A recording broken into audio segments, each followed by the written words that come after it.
I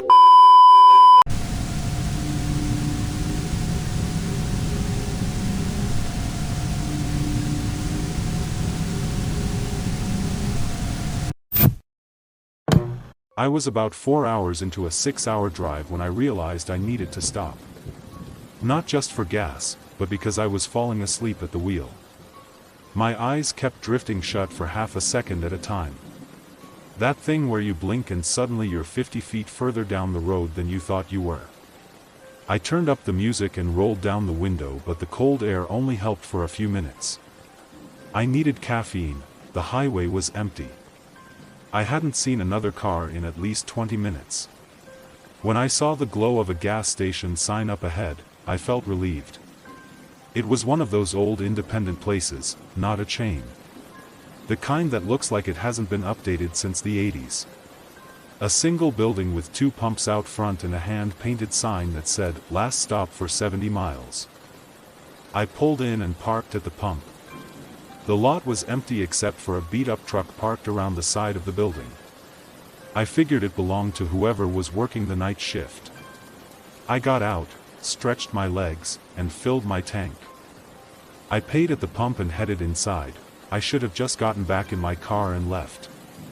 But I needed that coffee. And I needed to use the bathroom. So I walked inside. The store was small. A few aisles of snacks and car supplies.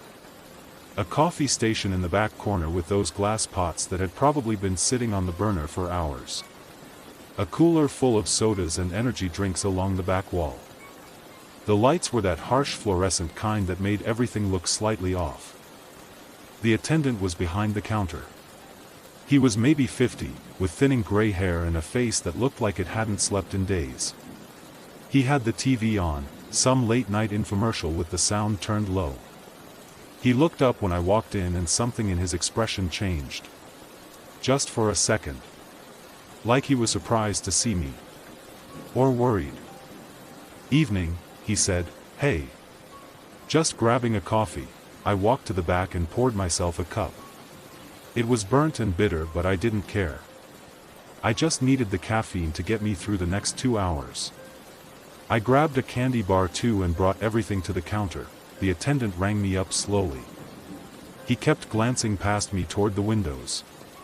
"Toward my car, driving alone?" he asked. "Yeah, long trip, few more hours." He nodded but didn't say anything else. He was staring at the window again. I turned to look, but there was nothing out there. Just my car at the pump. The empty highway beyond. Something wrong? I asked. He looked at me for a long moment. Then he slid a piece of paper across the counter. A napkin. He had written on it in pen, "You're being followed. Don't go back to your car." I stared at the napkin. Then I looked back up at him. His face was completely serious. "What are you talking about?" He held up a hand. "Keep your voice down. Look at the monitor." He pointed to a small security screen mounted on the wall behind the counter. It showed a black and white feed of the parking lot. My car was there, and someone was standing next to it. My stomach dropped. The figure was on the passenger side, just standing there facing the store. I couldn't make out any features. They were wearing dark clothes and their face was in shadow. I spun around and looked out the window. There was no one there, just my car. Empty lot. Nothing. I looked back at the monitor. The figure was still there. Standing in the same spot. "What the hell?" I whispered. "It doesn't show up when you look directly," the attendant said. "Only on the cameras. I don't know why. I don't know what it is. But I know what happens to people who go out there when it's waiting for them." My heart was pounding. I looked out the window again. Nothing. Back at the monitor. The figure had moved. It was closer to the front of my car now. Still facing the store. "This is insane," I said. "This has to be some kind of trick. I wish it was." He reached under the counter and pulled out a folder. Inside were printed news articles. Missing persons reports. Headlines about bodies found on the highway. 4 people in the last 8 months, he said. All of them stopped here late at night. All of them went back to their cars even after I warned them. They found them a few miles down the road. Cars stopped in the middle of the highway.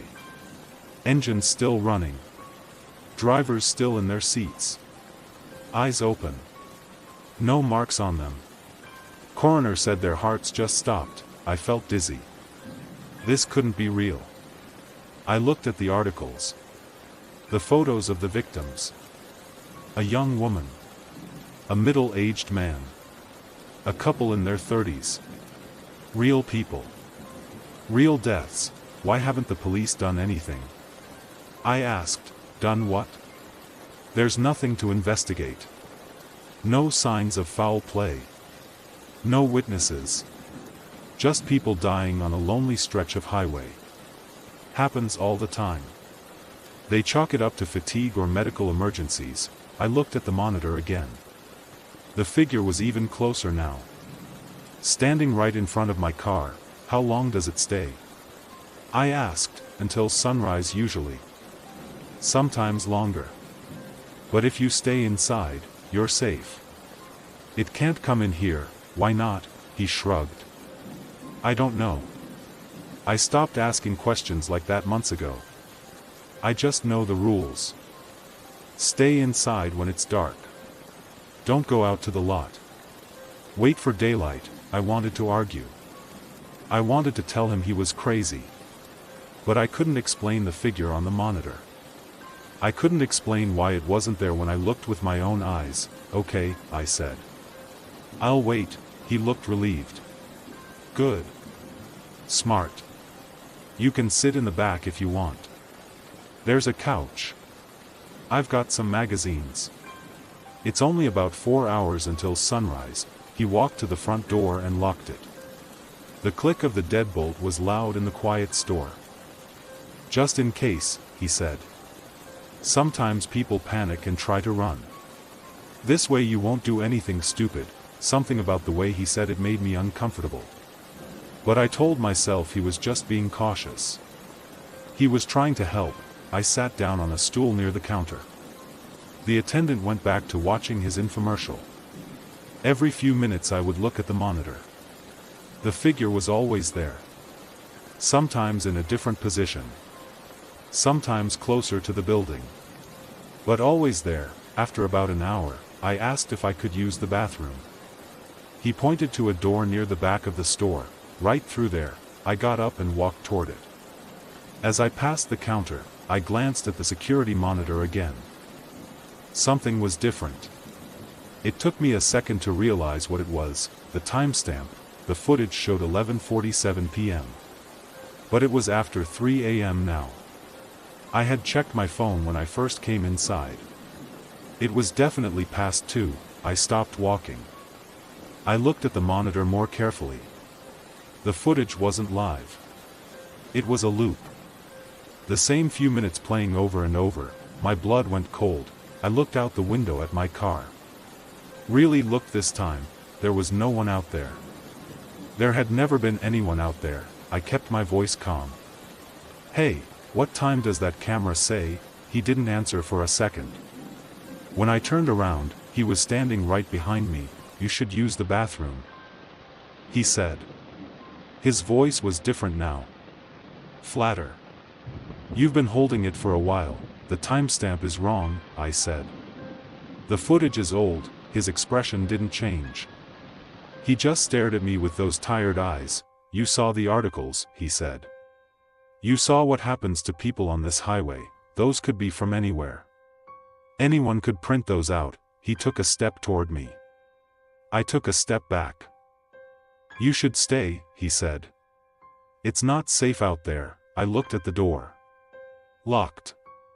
The deadbolt needed a key from this side. Where's the key? I asked. I can't let you leave. Not until morning. For your own safety, I backed up further. My hand found the door handle to the back room. I pushed it open and stepped through. It wasn't a break room, it was a storage space. Dim light from a single bulb. Shelves lined the walls. And on the shelves were boxes. Dozens of them. Each one labeled with a date. I opened the nearest one. Inside was a wallet. A phone with a cracked screen. A set of car keys. A driver's license. The photo showed a young woman. Blonde hair. Smiling, I recognized her face from the articles. I opened another box. Different items. Different license. The middle-aged man, he hadn't been warning those people. He had been taking them. I heard footsteps behind me. I turned around. He was standing in the doorway, blocking the exit. They always figure it out, he said. But by then it's too late. No cell signal out here. Nearest town is 40 miles. No one to hear you scream. He was holding something. A length of cord. I backed into the shelves. My hand closed around something heavy. A wrench. Old and rusted but solid. You don't want to do this, he said. It'll be easier if you just cooperate. He stepped forward. I swung. The wrench connected with the side of his head. He staggered sideways and hit the wall. I didn't wait to see if he went down. I ran past him through the doorway into the main store. The front door was still locked. I grabbed a stool from the counter and swung it at the glass window. It cracked but didn't break. I swung again. Again, I could hear him behind me. Getting up. Cursing, the third swing went through. I knocked out the remaining glass with the stool and climbed through the window frame. Shards cut my arms and legs, but I didn't care. I dropped onto the pavement outside and ran for my car. My keys were still in my pocket. My phone was still in the cup holder where I left it. I got in and started the engine. In the rearview mirror I saw him stumbling out through the broken window. I floored it. I drove for an hour without stopping.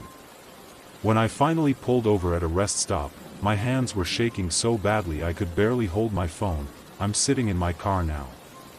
Doors locked. Engine running.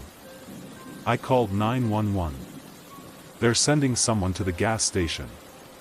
They told me to stay where I am and wait for an officer to come take my statement. I keep checking my mirrors. I keep expecting to see headlights behind me. The sun is coming up now. I can see the sky turning gray on the horizon. I should feel relieved, but I don't, because when I climbed through that window, when I ran to my car and looked back at the store, I saw the security monitor through the broken glass. The figure was still on the screen. Standing in the lot. But it wasn't by my car anymore. It was standing exactly where I had been standing when I broke the window. I don't know what he had playing on that monitor. I don't know if it was really a loop or something else entirely. I don't know if he made it all up to scare people into staying or if there was some truth buried under the lies. All I know is that I'm never driving this highway again. And if you ever see a gas station sign that says, "Last stop for 70 miles," keep driving.